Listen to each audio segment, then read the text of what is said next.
Air signs, tignan natin ano po ang mensahe para sa iyo ngayong araw. Keep in mind po na ito ay general reading lamang, so hindi po lahat ay makaka-relate, so be open-minded.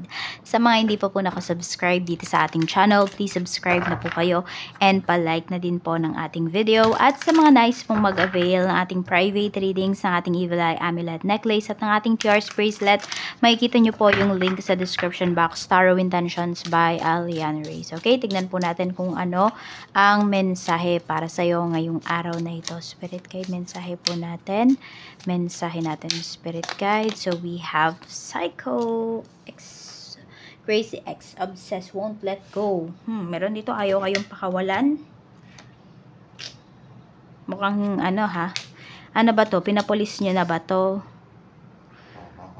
Okay. Meron dito. Naku, obsessed po sa inyo. Mahirap yan. Ayaw kayong pakawalan. So, meron nga, parang tumawag na kayo ng police or nagpabarangay na ba yung iba sa inyo. Kasi natatakot na kayo sa taong ito. Pwedeng ito ay kinakasama nyo. Ayan. Meron bang gusto nang humiwalay dito? Air signs. Hindi na kayo masaya.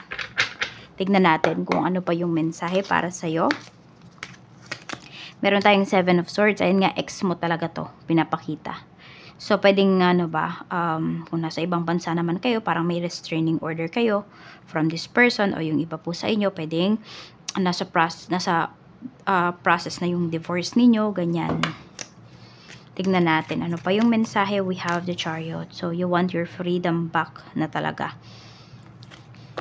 Ace of Cups. Yan. Minahal mo naman yung taong to. Okay, kaya lang kasi pwedeng masyado, ano siya, sumobra siya, no? Sumobra yung pagmamahal sa'yo ng taong to. Naging obsession na siya. Sabi ko nga, nakakatakot magmahal ang mga obsessed na tao. Hindi yan masaya. Sa umpisa lang siguro. Kasi, di ba, yung lahat ng attention niya nasa iyo.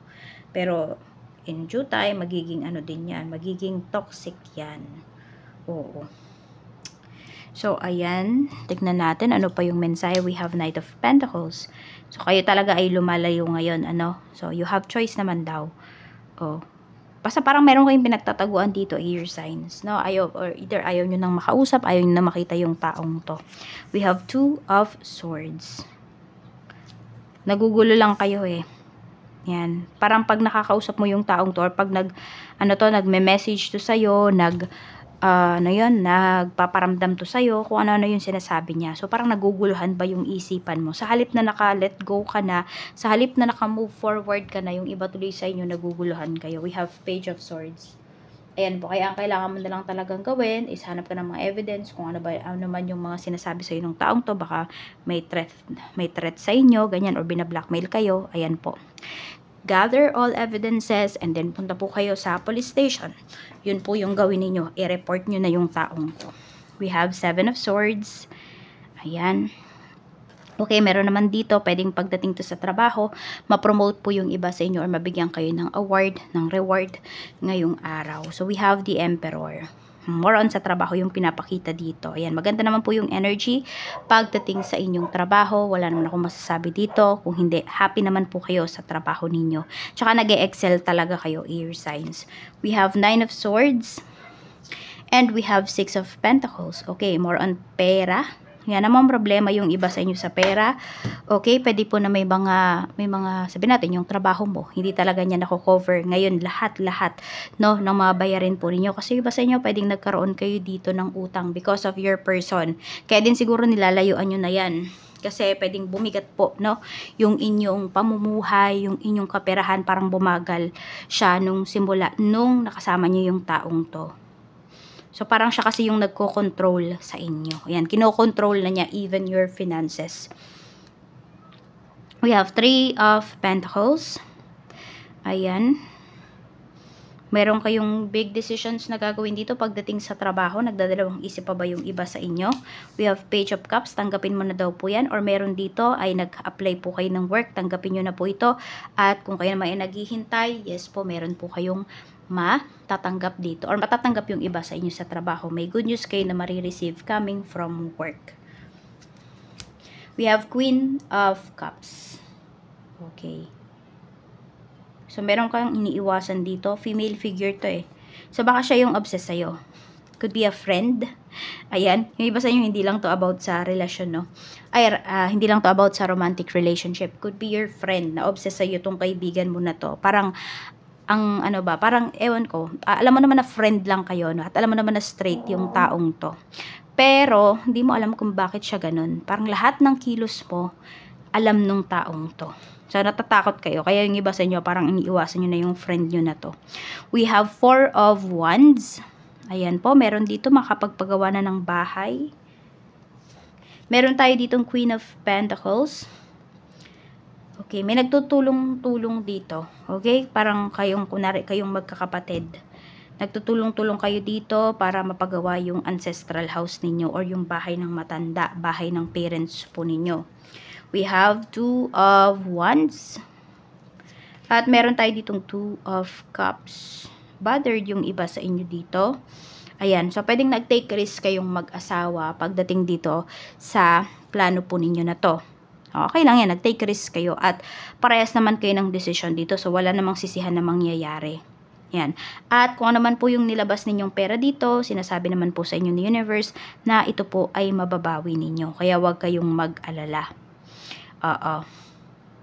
Ito, pagdating sa work, yan po, Pagdating sa work dito, pwedeng kayong dalawang mag-asawa or kayong dalawang magkapatid ay nagtatrabaho dito.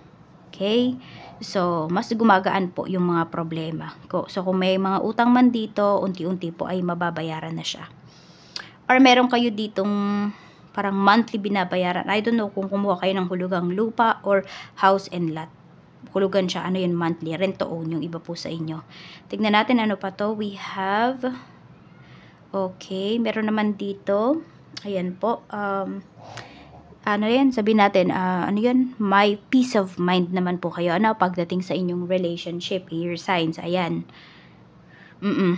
So, meron din dito, tahimik po sa bahay ninyo. I mean, maayos, no? Systematic yung mga ganap sa bahay po ninyo, yung mga decisions na ginagawa ninyo. Tapos, meron din ako nakikita dito, pwedeng kayo mismo naman ay umiiwas. Pwedeng may magsosolo na dito sa bahay. Ayan po, gusto nyo magsolo kasi laging may nakabantay sa inyo. Okay. Meron dito, pwedeng meron na kayong asawa, air signs, tapos nakapisan pa kayo sa mother-in-law ninyo, ganyan, or sa parents mo. So, lagi kayong naiilang ba, ganun, hindi nyo magawa yung mga gusto nyong gawin. So, yan, pwedeng may magde-decide po dito na lilipat na.